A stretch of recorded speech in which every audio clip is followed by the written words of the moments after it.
क्या आप तैयार हैं उस रहस्य से रूबरू होने के लिए जो न तो किसी ने सुना, न देखा, सिर्फ महसूस किया।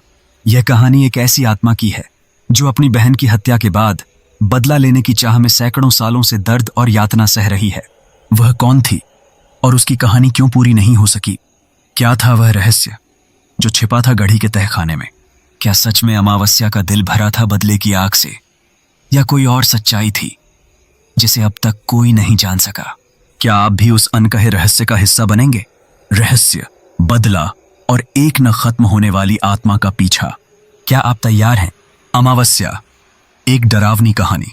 नमस्कार दोस्तों, मैं हूं आशीष और आप सुन रहे हैं सुनो कहानी हॉरर पॉडकास्ट हिंदी। कहानी की शुरुआत करने से पहले एक छोटी सी गुजारिश है। आप में से कई मेरे दोस्त लोग कहानी को तो एंजॉय करते हैं लेकिन वीडियो लाइक नहीं करते, तो आपसे रिक्वेस्ट है कि हमारा मोटिवेशन बनाए रखने के लिए वीडियो लाइक करके हमसे जुड़ जाइए। धन्यवाद। तो आइए ज्यादा समय बर्बाद न करते हुए सुनते हैं आज की यह कहानी। उस दिन अमावस्या की तिथि थी। घर पर अचानक आई एक कठिन समस्या के कारण विनोद के लिए पास के गांव में जाना आवश्यक हो गया था। जाते समय उसकी मां ने उसे टोकते हुए कहा, आज अमावस्या की तिथि है, घनी अंधेरी रात होगी, आज तुम्हें कहीं बाहर नहीं जाना चाहिए। काम इतना जरूरी ना होता तो मैं जाता ही नहीं। अब मजबूरी है तो जाना तो पड़ेगा ना। ठीक है, जाना जरूरी है तो यही सही, पर जा तो रहे हो, लेकिन जल्दी लौटने की कोशिश करना। गांव के बाहर इन अंधेरी रातों में ऊबड़ खाबड़ रास्तों पर चलना बहुत मुश्किल हो जाता है। अब यह शहर तो नहीं है ना मां। समझता हूं मैं यह बात, आपकी बात ध्यान में रखूंगा मैं। काम होते ही मैं लौट आऊंगा। देखो, अगर अंधेरा होने लगे तो तुम चाहो तो वहीं रुक जाना रात में। अंधेरे में यात्रा करने से बचना। अच्छा मां, यह कहकर वह शीघ्रता से घर से चल पड़ा था। वहां से काम निपटाकर लौटते समय अंधकार भरे रास्ते पर चलते हुए अचानक ही उसे अमावस्या की याद हो आई। 2 साल तो हो ही गए होंगे उस घटना को, या शायद कुछ और भी ज्यादा समय बीत गया। उस दिन अचानक ही तो वह लड़की टकरा गई थी उससे। गोरी चिट्टी, सुंदर नैन नक्श वाली, हंसमुख। उसके उस सौंदर्य को कितनी ही देर तक देखता रहा था वह। फिर अनायास ही उससे पूछ बैठा, क्या नाम है तुम्हारा? अमावस्या। वह मुस्कुराकर बोली, अमावस्या। यह कैसा नाम है? उसने चकित होते हुए कहा, क्यों? क्या बुराई है इस नाम में? जब किसी लड़की का नाम पूर्णिमा हो सकता है, एकादशी हो सकता है, तो अमावस्या नाम क्यों नहीं हो सकता? अच्छा, ठीक है, हो सकता है ऐसा नाम भी।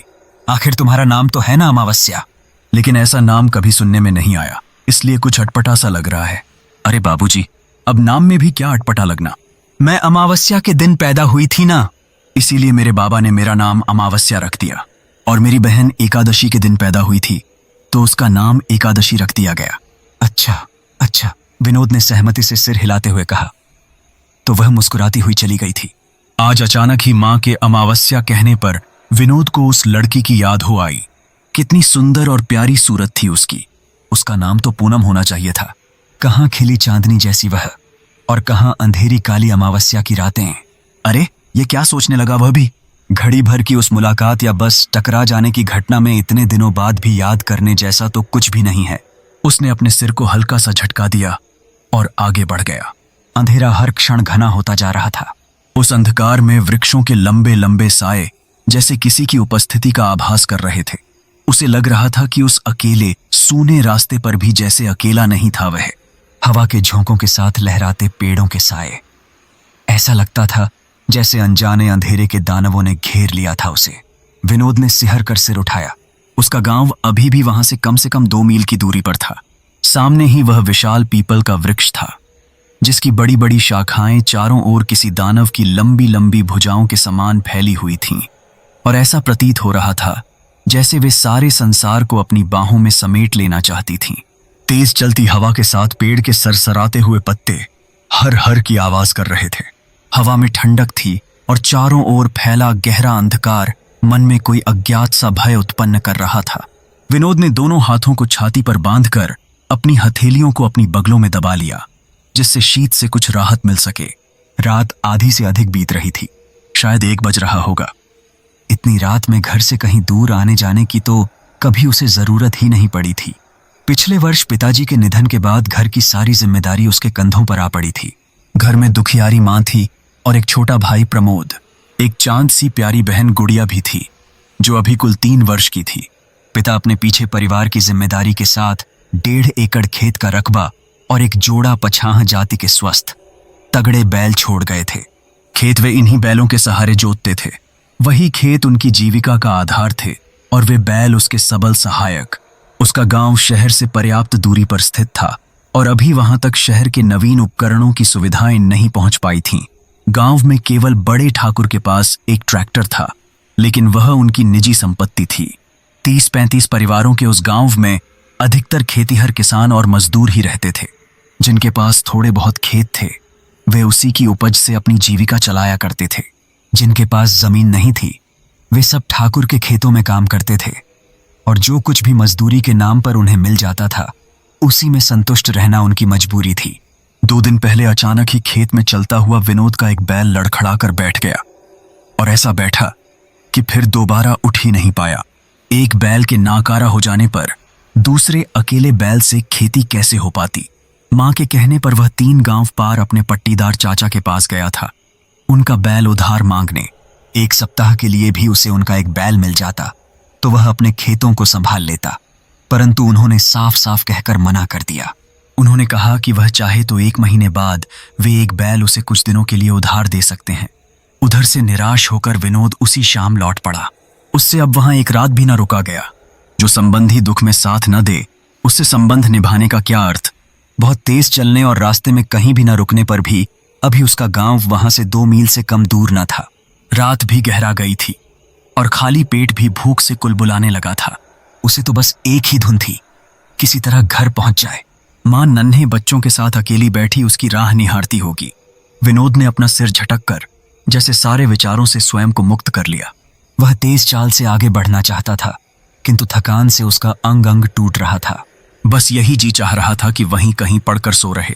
वह जल्दी से जल्दी घर पहुंचना चाह रहा था, लेकिन वह रास्ता तो जैसे खत्म होने का नाम ही नहीं ले रहा था। अंततः उसे लगने लगा कि वह अब एक कदम भी आगे नहीं चल पाएगा। उसने सोचा कि थोड़ी देर उसे वहीं कहीं रुककर कुछ देर आराम कर लेना चाहिए। अपनी फूली हुई सांसों को व्यवस्थित करने और थोड़ी ऊर्जा फिर से प्राप्त करने के लिए उसे यही उचित लग रहा था। विनोद ने चारों ओर खोजपूर्ण दृष्टि से देखा। उस अंधेरे में तो जैसे हाथ को हाथ नहीं सूझ रहा था। ऐसे में कहाँ रुके वह? कहीं रुकने के चक्कर में अगर वह रास्ता ही भूल गया तो इस निबिड़ अंधकार में कौन है ऐसा जो उसे राह दिखाएगा। जरा ठहरिए बाबूजी, इस नारी स्वर ने उसे चौंका दिया। भय से उसके रोंगटे खड़े हो गए। इतनी रात में कौन है यहाँ जो उसे बुला रहा है? आवाज तो उस ओर से आई थी, शायद उधर घने पेड़ के पीछे कोई हो। विनोद ने इधर उधर देखते हुए एक सघन वृक्ष की ओर दृष्टि गड़ा दी, किंतु अंधकार के कारण उसे कुछ भी दिखाई नहीं दिया। वह आंखें फाड़ फाड़ कर देखने का प्रयास करने लगा। तभी जैसे उस घने पेड़ के पीछे से किसी ने माचिस जलाई। हल्की सी चमक और लौ का पीला सीमित प्रकाश उसे दिखाई दिया। उसी घने वृक्ष के पीछे से एक स्त्री हाथ में जलती हुई मोमबत्ती लिए उसे अपनी हथेली की ओट से बुझने से बचाने का प्रयत्न करती हुई दिखाई दी। इधर चले आइए। बाबूजी, कौन कौन हो तुम और इतनी अंधेरी रात में यहाँ क्या कर रही हो? विनोद ने अपने भय पर काबू पाने का प्रयास करते हुए पूछा। रे, आप मुझे सचमुच भूल गए। मैं अमावस्या हूं। उस दिन आपसे मिली तो थी जब आपको मेरा नाम अजीब लगा था। तुम यहाँ कैसे? यहाँ कहाँ रहती हो तुम? विनोद ने पूछा। हाँ बाबूजी, उस दिन वही पीछे जो ठाकुरों वाली गढ़ी है ना, उसी में तो मैं काम करने के लिए गई थी, लेकिन वहां तो अब कोई नहीं रहता शायद। हाँ, अब नहीं रहते वो लोग वहां। वे सब तो शहर चले गए। बस मैं ही रह गई हूँ। सारी बातें यहीं कर लेंगे क्या बाबूजी? बहुत थक गए हैं आप। थोड़ी देर रुककर सुस्ता लीजिए, फिर चले जाइएगा। अमावस्या बोली। तभी कहीं दूर कोई कुत्ता रो उठा। हाँ, यही ठीक है। घर तो अभी 1.5-2 मील से कम क्या होगा। विनोद ने गहरी सांस लेते हुए कहा। 1.5-2 मील? अरे बाबूजी, आप तो पूरब की बजाय दक्षिण की ओर चले आए। अंधेरा भी तो बहुत है ना, इसी कारण शायद आप रास्ता भटक गए हैं। आपका घर यहाँ से 5 मील से कम नहीं होगा। क्या कह रही हो तुम? सच ही कह रही हूं। हे भगवान, फिर तो मां परेशान हो रही होंगी। नहीं, वे परेशान नहीं होंगी। आप आज ही तो लौटने वाले नहीं थे? नवह बोली। तुम्हें कैसे मालूम? विनोद ने चकित होकर पूछा। मुझे सब पता है, यह सब तो आपके चेहरे पर ही लिखा है। कहते ही वह अनायास हंस पड़ी। कितनी प्यारी थी उसकी वह खनखनाती हुई हंसी। ऐसा लगता था जैसे कहीं पास में ही जलतरंग छेड़ दिया हो किसी ने। आपने सुबह से कुछ खाया भी तो नहीं है ना? अमावस्या ने उसके चेहरे पर दृष्टि गड़ाते हुए पूछा। हाँ, तो आपको अब भूख भी लगी होगी। ठहरिए, मैं देखती हूं, शायद कुछ मिल जाए। उसे वही पेड़ के निकट पड़े पत्थर पर बैठा हुआ छोड़कर वह उस अंधकार में विलीन हो गई। विनोद ने घुटनों पर कोहनी टिकाकर अपना चेहरा हथेलियों में छुपा लिया और उसके लौटने की प्रतीक्षा करने लगा। अद्भुत है यह अमावस्या भी। इतनी रात में यह न मिलती तो उसका न जाने क्या होता। रास्ता कैसे भटक गया वह। सीधी राह ही तो चला जा रहा था, फिर यह कैसे हो गया। कुछ ही देर बाद वह वापस लौट आई। अपने आंचल में से निकालकर उसने थोड़े से खजूर उसके हाथ पर रख दिए। अभी तो आपको इसी से काम चलाना होगा, इससे भूख और प्यास दोनों ही मिट जाएगी। थोड़ी देर आराम करके तब आगे बढ़ना। लेकिन यह रास्ता तो। चिंता मत करो बाबूजी, मैं तुम्हें ऐसा रास्ता बता दूंगी जो सीधा तुम्हारे घर तक ले जाएगा। अच्छा, तुम्हारा बहुत बहुत शुक्रिया अमावस्या, विनोद ने कृतज्ञ होकर कहा और खजूर खाने लगा। उन खजूरों को खाकर उसे बड़ी संतुष्टि मिली। अब तो आप ठीक है ना? अमावस्या ने पूछा। हाँ, इससे तो मेरी सारी थकान और भूख प्यास मिट गई। चलिए, आपको आराम तो मिला, वह संतुष्ट भाव से बोली। एक बात पूछूं? अमावस्या पूछो। इतनी रात गए तुम यहाँ क्या कर रही थी?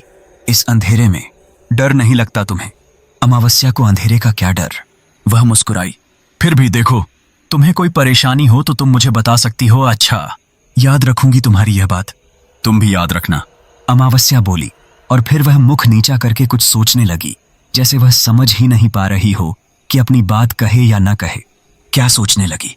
कोई परेशानी है तो मुझे बताओ, तुम्हारी मदद करके मुझे सचमुच बहुत खुशी होगी। आप सच में मेरी मदद करेंगे? उसने सिर उठाकर विनोद की आंखों में एकटक देखते हुए पूछा। क्यों नहीं करूंगा मदद? तुमने इस संकट के समय में मेरी मदद की है, मैं भी तुम्हारे लिए जो भी कर सकता हूं वह जरूर करूंगा, विनोद बोला। करते हैं हाँ पक्का वादा। ठीक है फिर चलिए, मैं आपको रास्ता बता दूं। वह अचानक उठ खड़ी हुई। लेकिन तुम्हारा काम उसका क्या? वह बाद में जब आप मेरी मदद करने के लिए पूरी तरह मन से तैयार हों तो मुझसे मिल लीजिएगा। लेकिन मैं तो तुम्हारा घर भी नहीं जानता, फिर कैसे मिलूंगा तुमसे? मैं यही इंतजार करूंगी आपका, अगली अमावस को। आप आएंगे ना? उसने उत्कंठित होकर पूछा। हाँ जरूर आऊंगा, दिल से कह रहा हूं। तुम्हारी सहायता करके मुझे वास्तव में बहुत खुशी होगी, विनोद ने सहज होकर कहा। अपना वादा याद रखिएगा बाबूजी। याद रहेगा। अम्मू अम्मू। हाँ, अमावस्या कहने में अटपटा लगता है, लंबा नाम है ना। अगर तुम्हें बुरा ना लगे तो मैं तुम्हें अम्मू कहूं। अम्मू अम्मू तो अच्छा ठीक है, आप जो चाहो कह लेना। अब उठो, चलो तुम्हें रास्ता बता दूं। अब मुझे भी तो जाना होगा, वह हड़बड़ाते हुए बोली। विनोद तुरंत उठ खड़ा हुआ। अमावस्या उठकर एक ओर बढ़ गई। उसके पीछे पीछे ही विनोद भी चल रहा था। लगभग आधा फरलांग दूर पहुंच जाने पर सामने की ओर एक दोराहा पड़ा। उसी की ओर संकेत करके वह बोली, यह सीधे हाथ वाला रास्ता तुम्हें सीधे तुम्हारे घर तक ले जाएगा। जाओ, पर अपना वादा याद रखना। यह कहकर उसने अपने दोनों हाथ जोड़ दिए। विनोद उसके बताए रास्ते पर आगे बढ़ गया। कुछ ही देर में पूरब दिशा में लालिमा दिखाई देने लगी। भोर होने वाली थी। लगभग 1 घंटा और चलकर वह अपने घर पहुंच गया। माँ से चाचा से बैल न मिल पाने की बात बताई तो वह बोल पड़ी, कोई बात नहीं, अब तू चिंता मत कर, हमारा बैल ठीक हो गया है। क्या कैसे? माँ जो मूसानी से यूं अचानक ही कैसे? उसने चकित होते हुए पूछा। हम तो उसे मरणासन्न वहीं छोड़ आए थे, खेत में। रात में अचानक मुझे लगा कि वह भूखा प्यासा वहां पड़ा है, कम से कम उसे पानी तो ले जाकर पिला ही दूं, शायद वह कुछ खा पी सके। थोड़ी सी घास और डोल में पानी लेकर मैं वहां गई तो देखा कि कोई लड़की उसे अपने हाथ से कुछ खिला रही है। मुझे आता देख वह दक्षिण दिशा की ओर चली गई। फिर क्या, मैं उसके पास गई तो वह कुछ खा रहा था। उसने मुझसे खींचकर पूरी बाल्टी का पानी पी लिया, फिर जोर से रंभाया और उठकर खड़ा हो गया। माँ ने बताया, क्या यह तुम क्या कह रही हो? माँ, हाँ बेटा, यह सब राम जी की कृपा है। हम तो उस बैल से हाथ ही धो बैठे थे। ऐसी काली रात में कोई देवी ही थी वह, जो हमारे बैल को जिंदगी बख्श कर चली गई। विनोद माँ के साथ बैलों के छप्पर में गया तो देखा दोनों बैल मगन होकर चारा खा रहे थे। उसकी प्रसन्नता का पारावार न रहा। कैसे गहन संकट से भगवान ने उसे बचा लिया था। अब वह समय पर खेती के काम पूरे कर सकेगा। 1 महीने का समय काम की व्यस्तता में कैसे बीत गया, कुछ पता ही नहीं चला। खेतों में फसल लहलहाने लगी। पौधों ने धरती पर हरियाली की सुंदर चादर सी बिछा दी। चारों ओर जैसे खुशियां नाचने लगी थीं। आज कौन सी तिथि है माँ? विनोद ने माँ से यूं ही पूछ लिया। आज तो तेरस है, परसों अमावस है न। क्यों? कुछ नहीं, बस ऐसे ही पूछा। कहकर विनोद ने मां को टाल दिया, परंतु अमावस्या तिथि परसों ही है। यह सुनकर उसे अमावस्या से किया हुआ अपना वादा याद आ गया। परसों बुलाया है उसने, तो चलो आज दिन में ही मिलाते हैं उससे, विनोद ने सोचा और साइकिल उठा ली। उसे कहीं जाने के लिए तैयार देख मां ने पूछ लिया, अरे अरे, ये अब तू कहाँ चल दिया? सोच रहा था कि अपने दोस्त से मिलाऊं। वह तीसरे गांव में रहता है ना, मैं अगर अभी निकलूंगा तो शाम तक वापस भी लौट आऊंगा। तो खाना तो खा ले, तैयार है तरकारी रोटी, खाली पेट कहीं नहीं जाया करते। मां का कहना मानकर वह ठहर गया। रोटी खाकर जब वह फिर घर से निकला तब दोपहर ढलने वाली थी। जल्दी जल्दी तेज गति से साइकिल चलाता वह उस ओर बढ़ चला जहां अमावस्या से उसकी मुलाकात हुई थी। उसका पता तो मालूम ही नहीं है, फिर मैं ढूंढूंगा कैसे उसे, उसने सोचा। फिर सिर झटक दिया। उसने बताया तो था कि वह पुरानी गढ़ी वालों के यहाँ काम करती है। सब चले गए हैं गांव छोड़कर, लेकिन वह वहीं रह रही है, तो वहीं मिल जाएगी वह। विनोद ने साइकिल उसी रास्ते पर मोड़ दी। 1.5 घंटे साइकिल चलाने के बाद उसे गढ़ी की दीवारें दिखाई देने लगीं। गढ़ी तो वह कहने के लिए ही थी। वह पुराना लंबे चौड़े चबूतरे पर बना कई कमरों वाला मकान था। उसके चारों ओर सहन था। सामने बहुत बड़ा सा पुराने जमाने वाला साखी की लकड़ी का बना कीलों जड़ा दरवाजा था। उसके कमरे सभी सही सलामत दिखाई दे रहे थे। चारों ओर देखरेख न होने के कारण झाड़ झंखाड़ उग आए थे जो उसे भुतहा घर जैसा बना रहे थे। उसकी दीवारों का रंग फीका पड़ गया था। खिड़कियों के कुछ शीशे सही सलामत थे और कुछ टूटकर गिर गए थे। ऐसा लगता था जैसे कोई भयानक तूफान वहां से गुजरा था जो बहुत कुछ तहस नहस कर गया था। पिछले 5-7 वर्षों से यूं ही उजाड़ पड़ी थी वह गढ़ी कही जाने वाली इमारत। ऐसी उजाड़ इमारत में अकेली कैसे रह पाती है अमावस्या? और है कहां वह? विनोद चारों ओर घूम घूम कर गढ़ी को अच्छी तरह देखने लगा और जब उसकी कुछ समझ में न आया तो लौटने की बात सोचने लगा। तभी उसकी दृष्टि गढ़ी के बाहर एक घने वृक्ष पर पड़ी जिसके तने के पास एक पत्थर पड़ा हुआ था। यही थी शायद वह जगह जहां वह उस रात रुककर कुछ देर सुस्ताया था। उसने निकट जाकर खोजपूर्ण दृष्टि से चारों ओर देखा तो उसे पत्थर के आसपास पड़े खजूर के कुछ बीज भी दिखाई दे गए। हाँ, यही वह जगह है। यहीं बैठकर उसने खजूर खाए थे। यहीं कहीं आसपास ही रहती है अमावस्या। मन में यह विचार स्थिर होने पर वह निर्भय और निश्चिंत सा हो गया। वहां का वातावरण जो उसे अब तक भुतहा और डरावना लग रहा था अब जैसे बहुत सहज लगने लगा। 5-6 साल से जिस घर की देखभाल न की गई हो उसका ऐसा ही तो हाल होता है। बेचारी अकेली अमावस्या क्या क्या कर पाती होगी। इसके लिए तो कम से कम 4-5 नौकर होने चाहिए यहाँ। अब उसने अंदर जाने का निश्चय कर लिया। इमारत का द्वार मजबूती से बंद था। बहुत प्रयास करने पर भी जब वह न खुला तो उसने साइकिल उसी वृक्ष से टिकाकर उस पर चढ़ गया और फिर पेड़ की उस मोटी डाल के सहारे सहारे खिसकता हुआ गढ़ी के सहन में उतर गया जो गढ़ी की 4 दीवारी पार करके अंदर की ओर जा रही थी। उसने चारों ओर देखकर आवाज लगाई, अम्मू अमावस्या, कहाँ हो तुम? कोई उत्तर नहीं मिला। कई बार आवाज देने पर भी जब उसे कोई उत्तर नहीं मिला और न ही अमावस्या दिखाई दी तो उसने गढ़ी के आसपास बने कमरों में जाकर जांच करनी शुरू कर दी।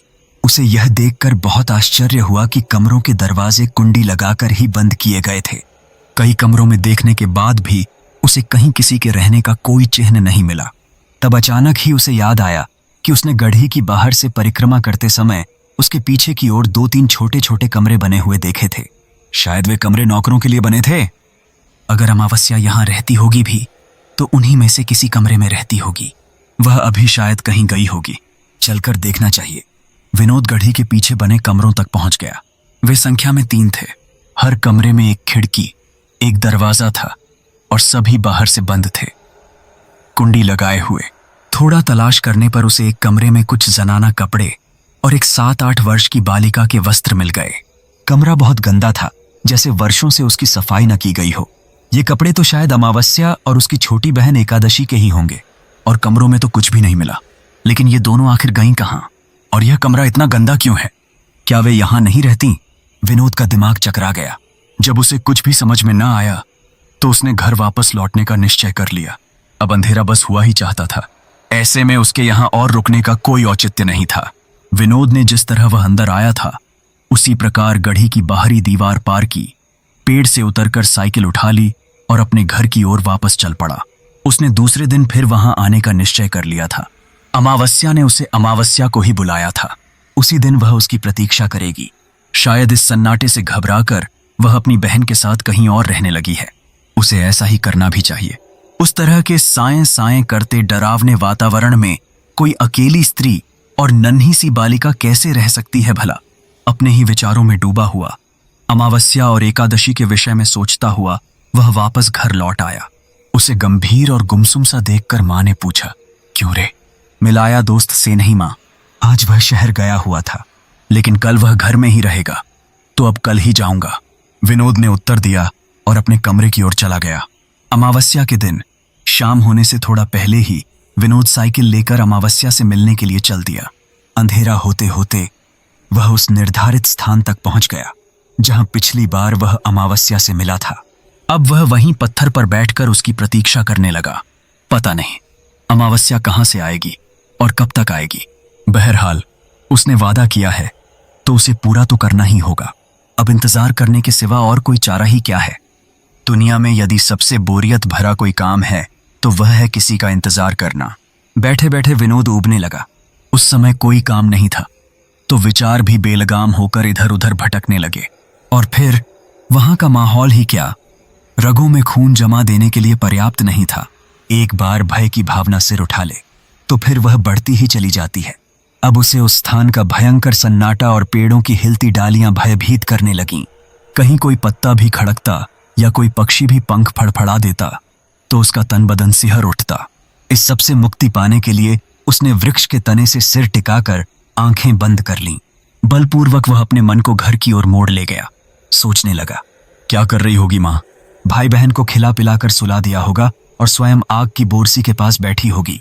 यही तो करती है वह हमेशा खाली होने पर। वह अपने विचारों में डूबा डूबा कब नींद में खो गया, इसका उसे पता ही नहीं चला। बाबूजी सो गए क्या? अमावस्या की मीठी पुकार ने जैसे उसे झंझोड़कर जगा दिया। अरे आ गई तुम? हाँ बाबूजी, बहुत देर से इंतजार कर रहे थे आप शायद।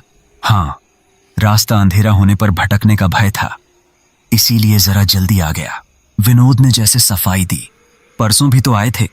हाँ, तुम जानती हो। कहाँ थी तुम? मैंने बहुत ढूंढा लेकिन तुम नहीं मिली तो लौट गया हूं। उसने हुंकार भरी। ऐसे बीहड़ वीराने में क्यों रहती हो? अम्मू, जब यहां कोई नहीं रहता तो तुम्हें भी यहां नहीं रहना चाहिए। मैं कहां जाऊं?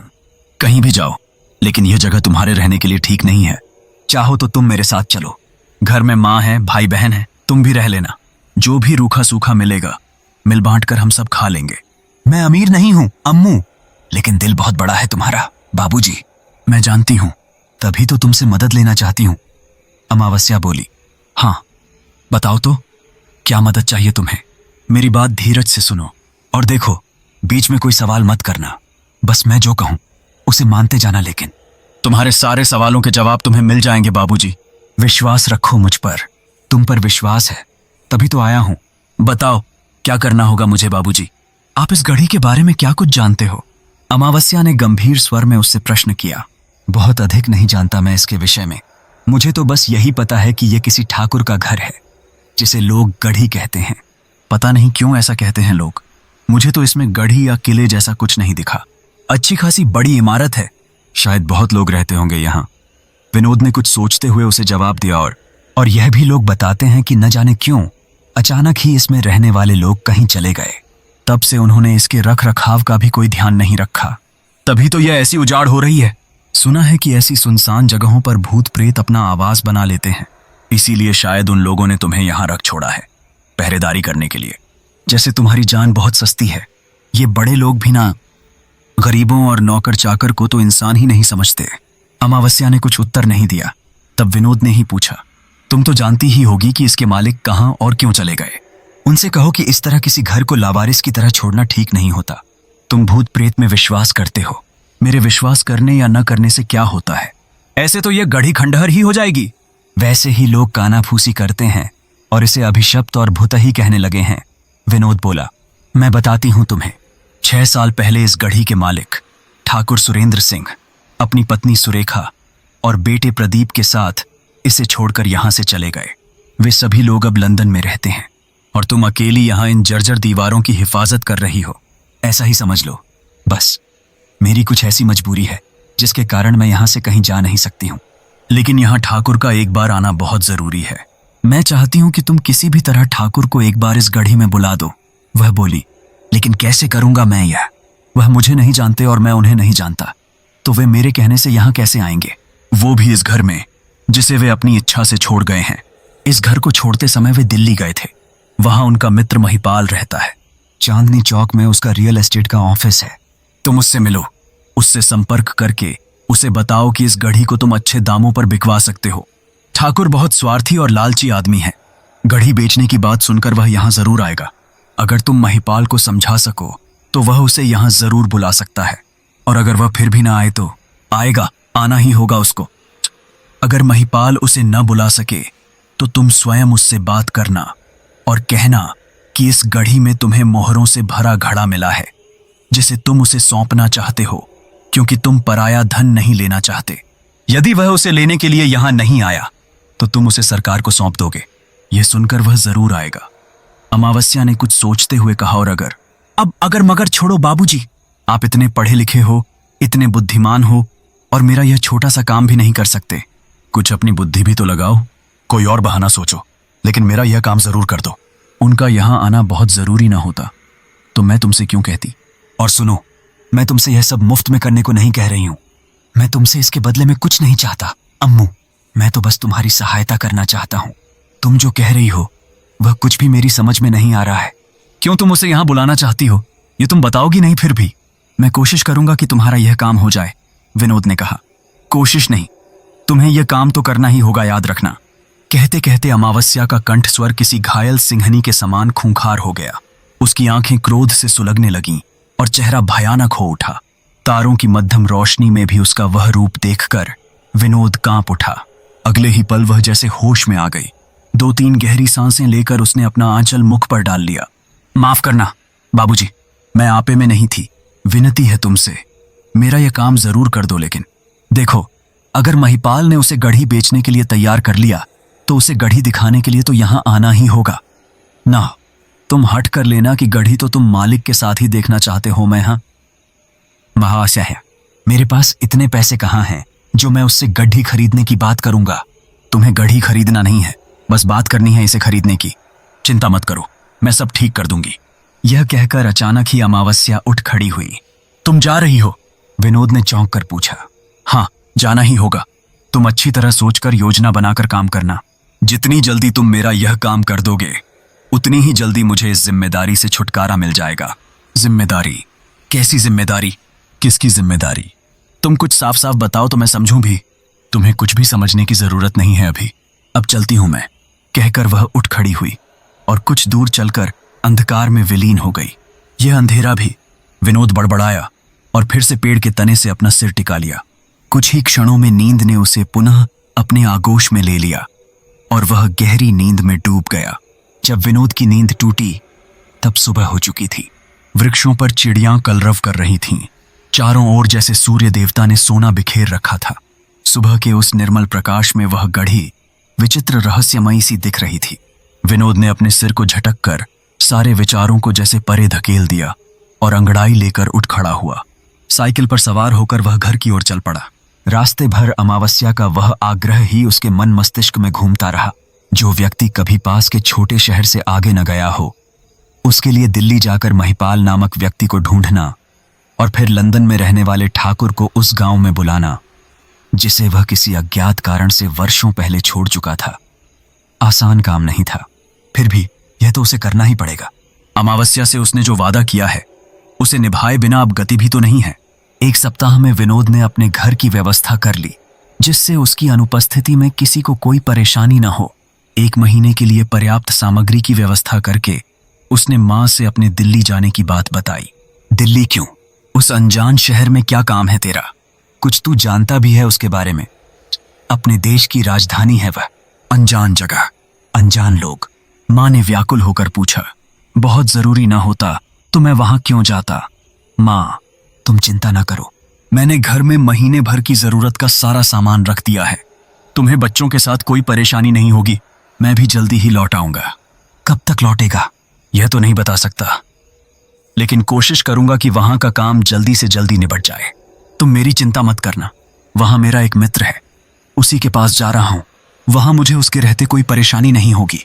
माँ को विनोद ने आश्वासन देते हुए कहा। वहां उस परदेश में कौन दोस्त है तेरा? माँ चकित हुई। महिपाल, महिपाल नाम है उसका। वह वहीं चांदनी चौक में ही रहता है। मैं उसी के पास जा रहा हूं। विनोद के मुख से अनायास ही महिपाल का नाम निकल गया। माँ से वह कभी झूठ नहीं बोला था, इसलिए महिपाल और चांदनी चौक की बात कह दी। ठीक है, पर जल्दी लौटना। इंतजार करूंगी तेरा। हाँ माँ। माँ के चरण छूकर उसने गणपति वंदन किया और घर से निकल गया। दिल्ली तक जाने में उसे कोई विशेष असुविधा नहीं हुई। गांव से निकलकर स्टेशन तक वह अपनी साइकिल से ही गया और फिर उसे स्टेशन मास्टर के पास रखवाकर दिल्ली का टिकट ले लिया। पहली बार वह रेल में सफर कर रहा था तो नर्वसनेस तो थी ही, परंतु फिर उसने सोचा, चलो यह भी जीवन का एक अनुभव ही रहेगा। रास्ता आनंद से कटा। ट्रेन का पहला सफर होने के कारण वह उसके हर क्षण का आनंद लेता रहा। स्टेशन पर चढ़ते उतरते लोगों की भीड़ और तरह तरह के सहयात्रियों का साथ, कोई मिलनसार तो कोई चुप्पा, स्वयं में ही गुम, स्त्री पुरुषों और बच्चों की अनियंत्रित अनजानी सी भीड़, अस्त व्यस्त लोग। दिल्ली स्टेशन पर उतरकर उसने समय व्यर्थ न करते हुए सीधे चांदनी चौक का रिक्शा कर लिया। इतना बड़ा शहर, इतनी ऊंची ऊंची इमारतें, दुकानें, बाजार, उफ, देखकर उसकी आंखें चौंधियाने लगीं। इतने सारे लोग और इतनी चहल पहल, जैसे कोई मेला लगा हो। लेकिन फिर उसने अपने मन को एकाग्र किया। उसे केवल अपने लक्ष्य पर ही ध्यान देना होगा। भगवान चाहेंगे तो दिल्ली वह फिर भी कभी आकर देख लेगा। चांदनी चौक में कुछ दुकानें खुलने लगी थीं उस समय तक। विनोद ने वहीं एक छोटे से टी स्टॉल पर रुककर चाय नाश्ता किया और फिर महिपाल रियल एस्टेट का ऑफिस तलाशने लगा। कुछ देर भटकने तथा 2-4 व्यक्तियों से पूछने पर भी जब उसे कुछ पता न चला तो उसने वहां के दुकानदारों की ओर रुख किया। उसे लगा कि यहाँ के लोग भले ही न जानते हों, किंतु आसपास के दुकानदार जरूर उसे महिपाल के ऑफिस के विषय में बता पाएंगे। दिल्ली कोई छोटा सा गांव या शहर तो है नहीं कि हर कोई सबको जानता हो। सुना है बड़े शहरों में तो लोग अपने पड़ोसियों तक को अच्छी तरह नहीं जानते। फिर भी थोड़ी सी पूछताछ और मशक्कत करने के बाद उसे महिपाल का रियल एस्टेट वाला ऑफिस मिल ही गया। यूं तो वह ऑफिस बहुत छोटा था, परंतु खूबसूरत था। उसके मालिक का नाम महिपाल ही है। यह उसने वहीं के एक स्थानीय दुकानदार से पूछकर सुनिश्चित कर लिया। उस दुकानदार की छोटी सी स्नैक्स की दुकान थी। वहीं खड़ा होकर विनोद पूछताछ कर रहा था। जब उसने कहा, अब वो हमारी तरह के दुकानदार तो हैं नहीं जो सुबह से शाम तक दुकान में बैठकर मगजमारी करें। उनका तो एक एक सौदे में ही लाखों का वारा न्यारा हो जाता होगा। आखिर रियल एस्टेट का धंधा जो ठहरा। हाँ, ये तो ठीक ही कहा आपने। आपको उनसे क्या काम है? कोई जमीन वमीन लेनी होगी, है ना? हाँ भाई, है तो कुछ ऐसा ही, विनोद ने कुछ उकताए हुए स्वर में कहा। तो वह दुकानदार बोल पड़ा, अरे थोड़ी देर इंतजार करो भाई, बस आते ही होंगे महिपाल जी। अरे लो, वह तो आ भी गए, उसने रास्ते पर दृष्टि घुमाते हुए बताया। उसी समय वहां एक रिक्शा आकर रुका और उसमें से एक सुदर्शन व स्वस्थ व्यक्ति उतरा। सुंदर और सभ्य प्रतीत होने पर भी उसमें कुछ ऐसा था जो मन में अरुचि सी उत्पन्न कर रहा था। उसकी आंखें कठोर और पैनी थीं तथा कसे हुए जबड़े उसके क्रूर स्वभाव का परिचय दे रहे थे। तो यह है महिपाल। उसका मित्र ठाकुर सुरेंद्र सिंह भी ऐसा ही होगा, क्रूर और कठोर स्वभाव वाला। विनोद ने मन ही मन सोचा। कुछ देर इधर उधर टहलते हुए समय बिता देने के बाद वह महिपाल से मिलने उसके ऑफिस में जा पहुंचा। नमस्कार जी। नमस्कार, कहिए जी। क्या आप ही इस ऑफिस के मालिक महिपाल जी हैं? हाँ, मैं ही हूं महिपाल। क्या आपको मुझसे कोई काम है? यदि आपका नाम महिपाल है तो फिर मुझे आपसे ही मिलना है। हाँ, मैं ही महिपाल हूं। यह ऑफिस मेरा है और मैं जमीन, दुकान, मकान आदि खरीदने व बेचने में लोगों की मदद करता हूं। आपको क्या चाहिए? जी, मुझे भी एक मकान ही चाहिए। विशालगढ़ के पास स्थित सरवण गांव में एक मकान है जिसे लोग गढ़ी कहते हैं। उसी के सौदे की बात करनी है। क्या आप इसमें मेरी मदद कर सकते हैं? मुझे किसी ने आपका नाम सुझाया था। किसने आपको मेरा नाम बताया था? यह तो मेरे ध्यान में नहीं है, लेकिन कोई शुभ चिंतक ही था। उसी ने कहा कि शायद उसका सौदा आप करा सकते हैं। विनोद ने स्थिर स्वर में कहा। इतनी देर तक महिपाल की एक्सरे जैसी आंखें उसके मुख पर टिकी रहीं। अगर मुझे गलत सुझाव दिया गया था तो माफ कीजिए। मैं कहीं और। अरे नहीं, सही जगह पर आए हैं आप। जिसने भी आपको यह सुझाव दिया उसने आपको बिल्कुल सही सुझाव दिया है। यानी आप उस गढ़ी किसी ठाकुर साहब की है शायद, वह उसका सौदा आप करा सकते हैं? विनोद ने पूछा। मन ही मन घबराते हुए भी वह बड़े आत्मविश्वास का प्रदर्शन कर रहा था। सौदा? क्या आप उस गढ़ी को खरीदना चाहते हैं? महिपाल ने उसे ऊपर से नीचे तक देखते हुए पूछा। साधारण पायजामा कमीज पहनने वाला यह युवक क्या उस गढ़ी का दाम चुका पाएगा? वह मन ही मन उसकी हैसियत का अनुमान लगा रहा था। जी, मुझे पता चला है कि उसके मालिक यहाँ नहीं रहते, शायद कहीं विदेश में रहते हैं। कौन है उसके मालिक? विनोद ने अनजान बनते हुए पूछा। ठाकुर सुरेंद्र सिंह, महिपाल ने बताया। क्या वे उसे बेचना चाहते हैं? यदि बेचना चाहें तो आप मुझे उसकी संभावित कीमत बता दें, विनोद ने नम्र स्वर में पूछा। आप मुझे 1 दिन का समय दीजिए, मैं उनसे बात करके कल आपको निश्चित रूप से बता दूंगा। महिपाल ने उसकी बात में दिलचस्पी लेते हुए कहा। ठीक है तो फिर मैं कल मिलता हूं आपसे, कहकर विनोद वहां से उठ गया। दिन का शेष समय उसने दिल्ली की सड़कों पर भटकते हुए गुजारा और वह रात उसने एक धर्मशाला में व्यतीत की। दूसरे दिन मिलने पर महिपाल की बातों में कुछ अनुकूलता की झलक दिखाई दी। आइए विनोद बाबू। उस दिन दुकान पर पहुंचने पर उसने आगे बढ़कर विनोद का स्वागत किया। उस दिन गढ़ी की बात कुछ आगे बढ़ी। महिपाल ने उसे बताया कि उसकी ठाकुर साहब से बात हो गई है। पहले तो वे कुछ सोच में थे, परंतु अब वे उस गढ़ी को बेचने के लिए तैयार हो गए हैं। तब विनोद ने आगे शर्त रखी, यदि ऐसा है तो आप ठाकुर साहब को भी यहां बुला लीजिए। आप दोनों लोग गांव आकर मुझे वह गड्ढी भीतर से भी दिखा दें तो बहुत अच्छा हो। बाहर से तो वह गढ़ी मेरी देखी हुई ही है, यदि भीतर से देखने पर भी गढ़ी पसंद आ गई और अपेक्षा के अनुरूप हुई तो यह सौदा आप अब पक्का ही समझिए। दिखाने की क्या बात है, गढ़ी तो मैं ही दिखा दूंगा आपको। मेरे पास वहां की चाबियां ठाकुर साहब ने रख छोड़ी हैं, या अगर आप चाहें तो आप ही ले जाइए चाबियां। गढ़ी देख लीजिएगा अच्छी तरह भीतर से भी। महिपाल ने बड़े विश्वास से यह कहा। नहीं, अब यह तो नहीं होगा, इसके लिए तो आप दोनों को ही आना होगा। यदि ऐसा है तो दोनों को क्यों आना होगा? मैं ही चलकर आपको वह गढ़ी दिखा देता हूं। उन्हें उतनी दूर से बुलाऊं और फिर सौदा न हो पाए तो बेकार में ही उनका समय और धन दोनों नष्ट होगा। उसने आशंका प्रकट करते हुए कहा। नहीं महिपाल जी, ऐसा नहीं होगा। आप ऐसा करें कि उन्हें बुला लें, फिर आप दोनों चलकर मुझे गढ़ी का भीतरी भाग भी दिखा दीजिए। कीमत तो तय है ही, यदि कोई विशेष कारण न हुआ तो दूसरे दिन ही लिखा पढ़ी का काम भी हो जाएगा। उसके लिए तो गढ़ी के मालिक को यहां आना ही पड़ेगा ना। 80% सौदा तो आप अभी ही पक्का समझें, शेष 20% गढ़ी देखकर फाइनल हो जाएगा। विनोद ने अपनी बात अंतिम रूप से स्पष्ट कर दी। उसकी इस बात ने महिपाल को भी सोचने पर विवश कर दिया। 1 सप्ताह की दौड़ धूप और 2-3 मुलाकातों के बाद अंततः विनोद की यह योजना सफल हुई और महिपाल ने ठाकुर सुरेंद्र सिंह को साथ लेकर गढ़ी दिखाने के लिए गांव में आना मंजूर कर लिया। काम की सफलता पर जब उसे कोई संदेह नहीं रहा तो 1 दिन और रुककर विनोद ने दिल्ली दर्शन किया और 9वें दिन फिर अपने गांव के लिए लौट पड़ा, जहां एक और नवीन समाचार उसकी प्रतीक्षा कर रहा था। दिल्ली से लौटने पर स्टेशन मास्टर साहब का धन्यवाद देकर वह घर पहुंचा। तब मां ने बताया, कल प्रधान जी और तुम्हारे रघुनाथ चाचा यहां आए थे, किस लिए? उन्हें हमसे ऐसा क्या काम आ पड़ा? उसने पूछा। वे बता रहे थे कि 2 दिन पहले तुम्हारी बिंदु बुआ आई थी उनके पास। बिंदु बुआ? विनोद ने चौंक कर पूछा। हम बिंदु बुआ ही आई थी। रघुनाथ जी का बेटा शहर में नौकरी करता है ना, वह तो अब शहर जाकर वहीं बस गया है। अब रघुनाथ जी भी अपनी 4 एकड़ जमीन और घर बेचकर शहर में बेटे के पास जाकर वहीं रहना चाह रहे हैं। तो इस बात से भला बिंदु बुआ का क्या संबंध? वही बता रही हूं, रघुनाथ जी अपना घर जमीन बेचने चाहते हैं। इस संबंध में बिंदु बुआ को कहीं से पता चला तो वह उनसे मिलकर जमीन और घर दोनों तुम्हारे नाम पर चढ़वा गई हैं और बदले में उन्हें पूरे पैसे भी दे गई हैं, मां ने बताया। क्या कह रही हो मां? बिंदु बुआ आई थी तो उन्हें यहां घर पर भी तो आना चाहिए था इस तरह। तू उन्हें नहीं जानता विनोद। बहुत साल पहले उन्होंने अपने माता पिता की पसंद को न मानते हुए अपनी पसंद के लड़के से विवाह कर लिया था। वे तुम्हारे दादाजी की पहली पत्नी की बेटी थीं। फिर किसी बात पर नाराज होकर घर से ससुराल गईं तो जाते जाते कसम खाकर गईं कि लौटकर इस देहरी पर कभी पांव नहीं रखेंगी, मां ने बताया। तो हम पर अब यह एहसान किस लिए मां? ऐसा मत सोच बेटा, वह तेरे पिता को बहुत प्यार करती थीं। सौतेली हैं, लेकिन कभी उन्होंने महसूस नहीं होने दिया कि वह उनकी सगी बहन नहीं है। बस हो गई थी कोई बात जो ऐसी कसम खाकर चली गई घर से और फिर अब तक उसे निभाती भी रही। तेरे पिता नहीं रहे, फिर भी उसे हम सबका ध्यान बना रहा। तभी तो तुम्हारे लिए इतना सब सोच गई।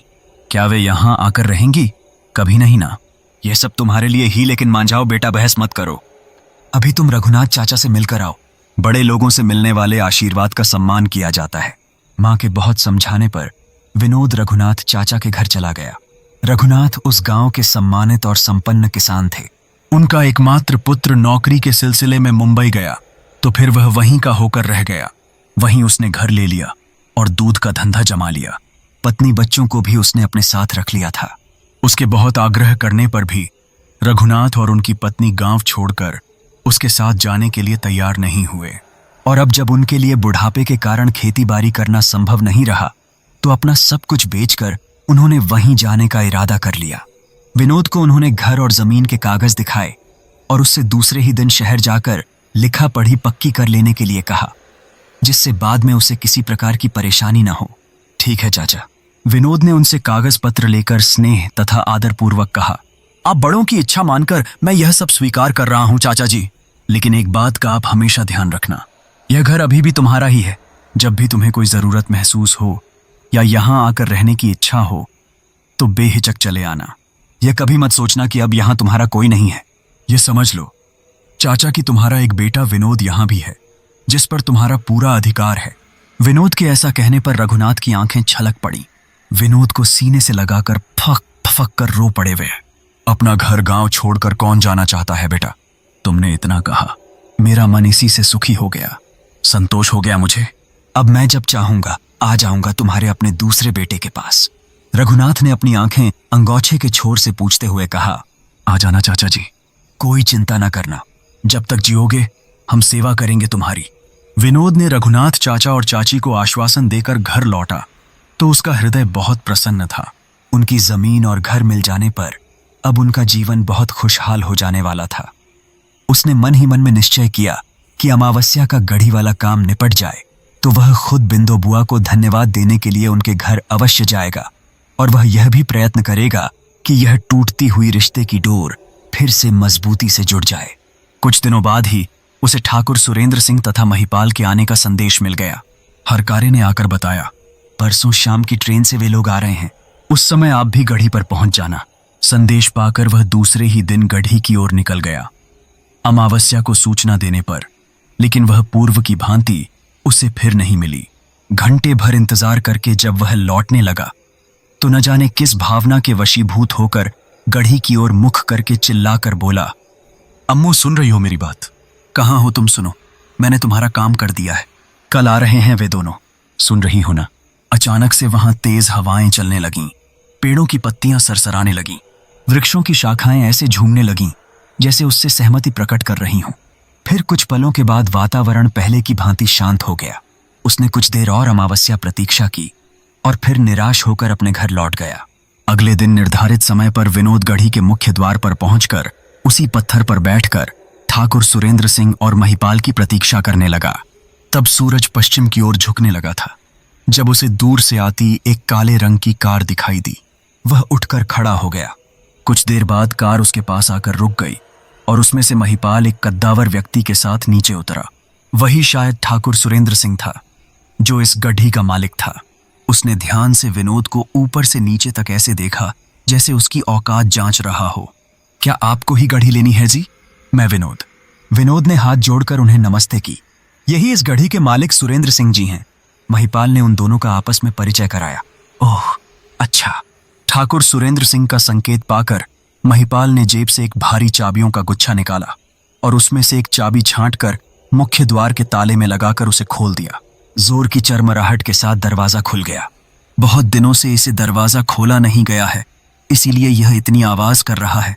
आप इसे देख लें, मैं कल ही 8-10 आदमी लगवाकर इस गढ़ी की अच्छी तरह सफाई करवा दूंगा। महिपाल ने व्यवसाय सुलभ मुस्कान के साथ कहा। आइए अंदर आइए। सबसे आगे महिपाल, उसके पीछे ठाकुर सुरेंद्र सिंह और सबसे पीछे विनोद ने गढ़ी में प्रवेश किया। उस समय विनोद को ऐसा अनुभव हुआ जैसे अचानक ही हवा थम गई थी और वातावरण में भारीपन आ गया था। ठहरिए, मैं अपनी बड़ी वाली टार्च ले आता हूं कार में से, शायद जरूरत पड़ जाए।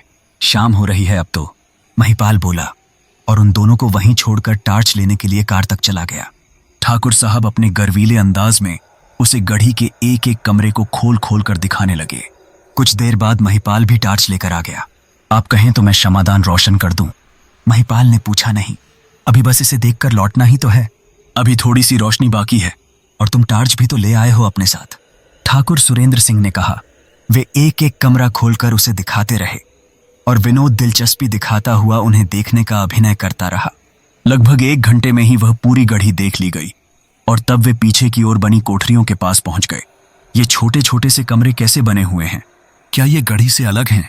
किसी और की मिल्कियत? विनोद ने पूछा। नहीं नहीं, ऐसा नहीं है, हमारी गढ़ी का ही हिस्सा है यह भी। ये कमरे नौकरों के रहने के लिए बनवाए गए हैं। विनोद ने आगे बढ़कर उन कोठरियों का भी मुआयना किया।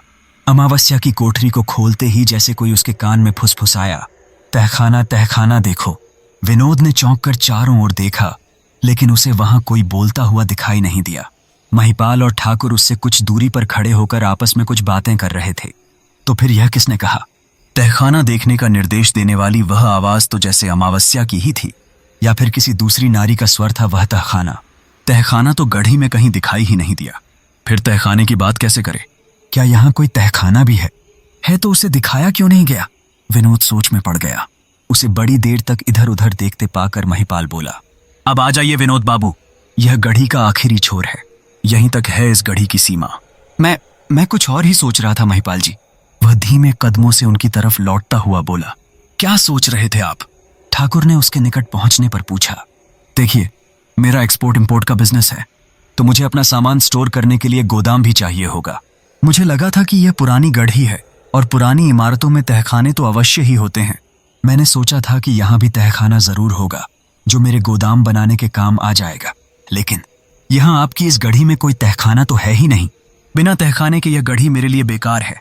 वैसे जगह काफी है और मुझे पसंद भी आई, लेकिन तहखाना न होने से मेरा मतलब पूरा नहीं होगा। क्षमा कीजिए, मेरे कारण आप लोगों को व्यर्थ ही कष्ट उठाना पड़ा, विनोद ने निराशापूर्ण स्वर में कहा। उसकी बात सुनकर ठाकुर और महिपाल दोनों ने एक दूसरे की ओर साभिप्राय दृष्टि से देखा। आंखों ही आंखों में उन्होंने कुछ संकेतों का आदान प्रदान किया। फिर कुछ देर बाद ठाकुर बोला, तहखाना तो यहां भी है, लेकिन वह कई सालों से बंद पड़ा है। पता नहीं अब वह किस स्थिति में होगा, इसीलिए हमने उसे आपको नहीं दिखाया। रे, तहखाना है यहाँ। वाह, फिर तो बात बन जाएगी। आप चलकर हमें उसे दिखा दीजिए तो अभी सौदा फाइनल हो जाए, विनोद में हर्षित होने का अभिनय करते हुए कहा। आपस में फिर कुछ देर इशारों इशारों में बात करने के बाद महिपाल और ठाकुर उसे फिर से उस गढ़ी में ले गए। गढ़ी में बने एक छोटे से कमरे में होकर तहखाने का रास्ता था। वह कमरा स्टोर रूम जैसा था और घर की व्यर्थ और निष्प्रयोज्य वस्तुओं से भरा हुआ था। महिपाल ने आगे बढ़कर जमीन पर बिछा कारपेट लपेटकर एक किनारे रख दिया। फर्श के बीचों बीच बना हुआ गुप्त द्वार अब स्पष्ट दिखाई देने लगा था। गुच्छे में से छांटकर उसने एक चाबी द्वार के छेद में डालकर घुमाई तो वह खुल गया। द्वार खुलते ही अजीब सी सीलन भरी गंध का भभका सा उठा। बहुत दिनों से बंद पड़ा है ना, बस इसीलिए, ठाकुर ने सफाई देते हुए कहा। कोई बात नहीं, थोड़ी देर खुला रहने दीजिए, तब अंदर चलेंगे। बस एक नजर देखना ही तो है। अच्छा, बड़ा तो है ना ये बेसमेंट? विनोद ने पूछा। अब आप खुद ही देख लीजिए अंदर आकर। आजा मेरे पीछे पीछे, महिपाल तहखाने की सीढ़ियां उतरता हुआ बोला। उसके पीछे ठाकुर और सबसे अंत में विनोद ने नीचे उतरने के लिए सीढ़ियों पर पैर रखे। तब तक महिपाल नीचे पहुंच चुका था और उनके लिए सीढ़ियों पर टार्च की रोशनी डाल रहा था। अभी विनोद ने दूसरी सीढ़ी पर अपना पांव रखा ही था कि जैसे वही स्त्री स्वर उसके कान के पास जोर से फुसफुसाया, वापस जाओ, भाग जाओ यहां से। विनोद ने अपना कान मसला और अगला पैर नीचे की सीढ़ी पर रखने के लिए उठाया। भाग जाओ, भाग जाओ, मैंने कहा, वापस जाओ। वही स्वर फिर उसके कानों में गूंज उठा। इस बार वह स्वर कुछ और तेज था। आइए विनोद बाबू, तभी नीचे से महिपाल ने उसे पुकार कर कहा। ठाकुर भी तब तक नीचे पहुंच चुका था। विनोद ने फिर आगे बढ़ने के लिए पैर उठाया तो जैसे अचानक तेज आंधी सी आई और किसी ने उसे उठाकर उस कमरे से बाहर फेंक दिया। विनोद के बाहर होते ही तहखाने का दरवाजा तेज आवाज के साथ बंद हो गया। इस अप्रत्याशित घटना से आहत विनोद बाहर भूमि का स्पर्श पाते ही गिर पड़ा और मूर्छित हो गया। पता नहीं कितनी देर मूर्छित रहने के बाद जब उसे होश आया तो उसने स्वयं को उसी पत्थर पर पड़ा हुआ पाया। वह चकित होकर इधर उधर देखने लगा। तभी उसे पेड़ के पीछे कहीं से अमावस्या आती दिखाई दी।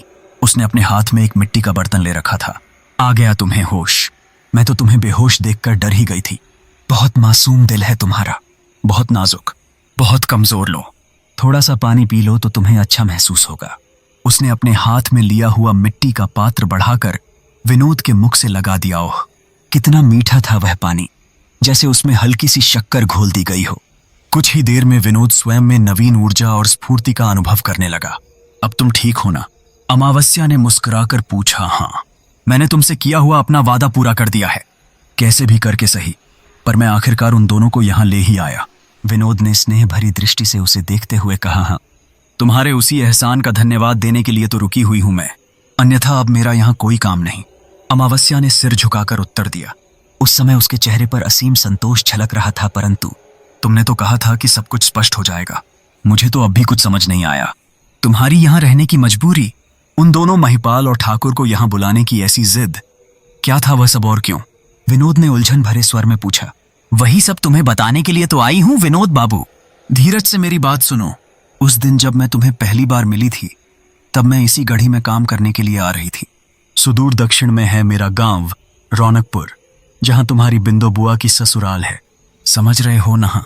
माँ ने इस बारे में मुझे बताया था एक दिन। वहां मैं, मेरे बापू, मेरी माँ और मेरी छोटी बहन एकादशी बड़े प्रेम से रहते थे। बापू और माँ दूसरों के खेत में मजदूरी करते थे। घर में अभाव बहुत थे, परंतु इतने भी नहीं कि हमें हमारी जिंदगी ही दूभर लगने लगे। हमारा आपस का प्रेम बहुत बड़ा संबल था हमारे जीने के लिए। फिर एक दिन बापू भरी दोपहर में खेत से आकर ऐसे चारपाई पर गिरे कि फिर न उठ सके। हमारा सहारा छूट गया, हमारे सर से बाप का साया उठ गया। कुछ दिन तक तो माँ अकेली ही काम पर जाती रही और जैसे तैसे रिजक कमाती रही। फिर मैं भी उनके साथ जाने लगी। नन्ही एकादशी घर में अकेली रह जाती थी। तब तुमने कहा था ना बाबू कि मैं बहुत सुंदर हूं। मेरा नाम अमावस्या नहीं पूनम होना चाहिए। मेरी यह सुंदरता ही तो लोगों की आंखों में तब खटकने लगी थी। एकादशी ने भी सुंदरता की विरासत मां से ही पाई थी। एक दिन ग्राम प्रधान की बुरी नजर मुझ पर पड़ी तो मैं बहुत घबरा गई। तब मां ने हमारे गोविंद काका के घर हमें भेज दिया। गरीबी तो उनके घर भी कम न थी, लेकिन प्यार और सुरक्षा भरपूर थी। उनके परिवार की आमदनी में 2 जनों की रोटी और जुड़ गई तो सबके अधूरे पेट खाने की नौबत आ गई। तभी किसी ने गोविंद काका को बताया था कि इस गढ़ी की ठकुराइन को घर के कामों के लिए नौकरानी की जरूरत है। तब काका ने मुझे यहाँ काम दिला दिया और मैं ठकुराइन की सेविका बन गई। कुछ साल हमारे अच्छे तरह गुजर गए। अच्छे खान पान से मेरी देह भी भर गई। उम्र तो जवानी की थी ही, उस पर बराबर काम में लगा रहने के कारण भी शरीर पुष्ट हो गया। ठकुराइन के घर पर हमें अच्छा खाने और पहनने को मिलता था। बहुत ध्यान रखती थीं वे अपने सेवक सेविकाओं का। मुझे तो जैसे वे अपनी बेटी ही मानने लगी थीं। एक दिन मैंने सोचा कि मैं इतना अच्छा खाती पहनती हूँ और मेरी बहन काका के घर की रूखी सूखी खाकर जिंदगी बिता रही है, तो उसे भी क्यों ना यहीं ले आऊं। ठकुराइन से इजाजत लेकर मैं एक दिन एकादशी को भी यहीं ले आई। वह पीछे जो 3 कोठरियां देखी थी ना तुमने, उसी में से एक कोठरी में हमारी रिहायश थी। अमावस्या ने बताया तो विनोद बोल पड़ा, हाँ, वहां मुझे तुम्हारे और तुम्हारी बहन के कपड़े मिले थे। तभी मुझे लगा था कि तुम वहीं रहती होगी। मैंने फिर तुम्हें बहुत देर तक वहां ढूंढा भी था। जब तुम नहीं मिली तो मुझे लगा कि शायद तुम यहाँ की तन्हाई से घबराकर कहीं चली गई हो। विनोद बोला, हाँ, जानती हूं मैं। हमारे दिन यहाँ अच्छे तरह बीत रहे थे। एक दिन गोविंद काका ने ही हमें आकर बताया था कि माँ अब दुनिया में नहीं रहीं। रो धोकर हमने सब्र कर लिया।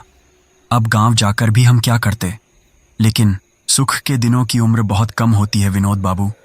हम ठकुराइन की सेवा में थे और हमें कभी ठाकुर द्वारे की ओर जाने की जरूरत नहीं पड़ती थी। ठकुराइन भी हमें कभी उस ओर नहीं जाने देती थी। पर उस दिन न जाने कैसे और कब कहां पर ठाकुर की निगाह मुझ पर पड़ गई। नहाने के लिए तो हमें गढ़ी के पीछे वाली पोखर पर ही जाना पड़ता था ना। वहीं उन्होंने मुझे नहाते हुए देख लिया था तो मुझे बुलवा भेजा। न चाहते हुए भी तब मुझे उनके पास जाना पड़ा। उन्होंने अपने कमरे की सफाई का काम भी मुझे सौंप दिया। मैं उनके कमरे में उनके न रहने पर जाती और साफ सफाई का काम करके आ जाती। ठकुराइन को यह पसंद तो नहीं था, लेकिन ठाकुर के सामने बोलने की उनकी हिम्मत नहीं होती थी। धीरे धीरे सब कुछ सामान्य होता गया। ठाकुर ने कभी मेरे साथ कोई अनुचित व्यवहार नहीं किया, इसलिए मैं भी धीरे धीरे सहज होती गई। एक दिन उनका मित्र महिपाल घड़ी में किसी काम के सिलसिले में आया तो रात में यहीं रुक गया। रात में दोनों मित्र शराब पीने बैठ गए। देर रात तक शराब का दौर चलता रहा। फिर वहां उनके पास बर्फ कम पड़ गई। उस समय घड़ी में मेरे और एकादशी के अलावा और कोई नौकर नहीं था। ठाकुर ने ठकुराइन से बर्फ भिजवाने के लिए कहा तो उन्होंने एहतियातन मुझे न भेजकर एकादशी को भेज दिया, जो सिर्फ 8 साल की बच्ची थी। वह बर्फ देकर आ गई और फिर रात गए। हम दोनों बहनें अपनी कोठरी में सोने चली गईं। रात आधी से अधिक बीत चुकी थी जब अचानक ही किसी अजीब सी आहट से मेरी नींद खुल गई। मैंने अंधेरे में किसी साए को अपनी बहन एकादशी को उठाकर ले जाते हुए देखा। उसने अपने आप को किसी गहरे रंग की चादर में छुपा रखा था। मैं घबराकर उठी और उसके पीछे दौड़ पड़ी। मैं चिल्ला भी रही थी, कौन है? कौन है वहां? छोड़ो मेरी बहन को, ओह बचाओ बचाओ, मैं चिल्लाई। तभी किसी ने पीछे से मुझे पकड़कर मेरा मुंह बंद कर दिया। सांस न ले पाने के कारण मैं मूर्छित हो गई थी। जब मेरी आंखें खुलीं तब मैंने स्वयं को उसी तहखाने में पड़ी पाया जिसके विषय में घड़ी में कोई नहीं जानता था। वहां मैंने ठाकुर और महिपाल को एकादशी के साथ दरिंदगी करते हुए देखा। वे उसे जानवरों की तरह नोच रहे थे। वह तो न जाने कब की मर चुकी थी और नशे में पड़े ये पिशाच फिर भी उसकी देह को भंभोड़े जा रहे थे। एकादशी, वह भयानक दृश्य देखकर मैं चीख उठी थी। मेरी चीख सुनकर वे दोनों भी जैसे अचानक ही होश में आ गए। मैंने उन्हें एक ओर धकेल दिया और एकादशी के शरीर से लिपटकर फूट फूट कर रोने लगी। अरे ये बच्ची तो मर गई शायद, महिपाल ने कहा। हाँ राक्षसों, मार डाला तुम दोनों ने मेरी फूल सी बहन को। अरे नामर्दों, अभी वह कुल 8 साल की बच्ची ही थी। लाज नहीं आई तुम्हें उसके साथ दरिंदगी करते हुए? रहम नहीं आया उस बच्ची पर इस तरह जुल्म करते हुए? मैं चिल्लाकर बोलने लगी, गलती हो गई हमसे, चलो अब हम उस गलती को सुधार देते हैं। तुम तो जवान हो ना, बच्ची नहीं हो तुम, हमें बर्दाश्त कर सकती हो। ठाकुर धूर्तता से ठट्ठा कर हंस पड़ा। फिर वे दोनों मिलकर मुझ पर टूट पड़े और मेरे जिस्म को तार तार करने लगे। मैं चीखती रही, चिल्लाती रही, उनसे बचने के लिए इधर उधर भागती रही, किंतु मैं उस कमरे से बाहर निकलने का द्वार नहीं ढूंढ पाई। उनकी दरिंदगी को न सह पाकर जब मैं बेहोश हो गई तब दोनों ने वहीं एक और गड्ढा खोदकर एकादशी की लाश के साथ ही मेरे मूर्छित शरीर को भी जिंदा रहते हुए ही मिट्टी में दफन कर दिया। ओह, इतना अत्याचार! नराधम हैं वे। उन्हें पुलिस के हवाले। पुलिस क्या करेगी? वह तो उनके टुकड़े खाकर केस ही बदल देगी। घड़ी छोड़कर वे लंदन जा बसे और मैं वहीं कैद होकर रह गई। मुझे बाहर आने का रास्ता ही नहीं मिल रहा था। और फिर एकादशी, मेरी बहन भी तो थी वहां, उसे छोड़कर कहाँ जाती मैं? फिर एकादशी ने तुम्हारे यहां जन्म ले लिया। तुम्हारी बहन गुड़िया ही मेरी एकादशी है। विनोद बाबू, मैंने उसके पालन पोषण और विवाह का इंतजाम कर दिया है। अब तुम्हें कोई असुविधा नहीं होगी। इतना कहकर अमावस्या चुप हो गई। और उन दरिंदों का क्या होगा? उन्हें क्या कोई सजा नहीं मिलेगी? उनकी तुम चिंता न करो, मैंने उन्हें उनके अंजाम तक पहुंचा दिया है। मेरा बदला अब पूरा हो गया है। अब मुझे भी विदा दो विनोद बाबू। तुम्हारी बहुत बहुत एहसानमंद हूं मैं। तुम्हारी सहायता न मिलती तो शायद मुझे कभी मुक्ति न मिल पाती। मेरा समय पूरा हो गया, अब मुझे जाना होगा। चलती हूं। अरे ठकुराइन, ये यहाँ क्या कर रही हैं? ये तो लंदन चली गई थी ना? फिर यह और अचानक ही वह धुंध के रूप में बदलकर अनंत में समा गई। हतप्रभ सा बैठा विनोद सोचता रहा, तो क्या वह जीवित अमावस्या न होकर उसकी आत्मा थी? निश्चित रूप से वह एक नेक आत्मा थी। वह तभी तो इतने दिनों तक उसके संपर्क में रहकर भी विनोद अनुभव नहीं कर सका कि वह किसी मृत आत्मा के संपर्क में है। लेकिन यह ठकुराइन की क्या बात है? कहाँ है ठकुराइन? मुझे तो नहीं दिखाई दी। कहीं वे भी तो सुबह होने वाली थी। सूर्यदेव के सारथी अरुण की लालिमा पूर्व में दिखाई देने लगी थी। विनोद ने भी उठकर अपनी साइकिल उठाई और घर लौट आया। बाद में जब वह बिंदु बुआ का आभार व्यक्त करने उनके गांव पहुंचा तो झात हुआ कि जिस दिन वे रघुनाथ काका से मिली थीं, उस दिन वे कोमा में थीं और दूसरे ही दिन उनकी मृत्यु हो गई थी। ये कैसा रहस्य था? बिंदु बुआ की कहानी भी मां से पूछनी ही होगी। मुझ पर अनायास ही इतना प्रेम क्यों उमड़ आया था उन्हें? अमावस्या की कृपा से उसका जीवन सुखद हो गया था। अपनी बहन गुड़िया उसे प्राणों से भी प्रिय लगती थी। कभी कभी वह अमावस्या की याद आने पर गुड़िया की मुखाकृति में उसको तलाशने लगता था। तो दोस्तों, यह कहानी यहीं पर समाप्त होती है। आप सबने चैनल को इतना प्यार दिया, इसके लिए आपका आभार। इस कहानी पर आपकी प्रतिक्रिया जरूर दें और बताएं किसका रोल आपको बहुत अच्छा लगा। ऐसी ही कहानियां लेकर मैं आपको जल्द मिलूंगा। तो दोस्तों, मुझे ज़रूर फॉलो कर दीजिए ताकि अगली कहानियों का आपको पता चले।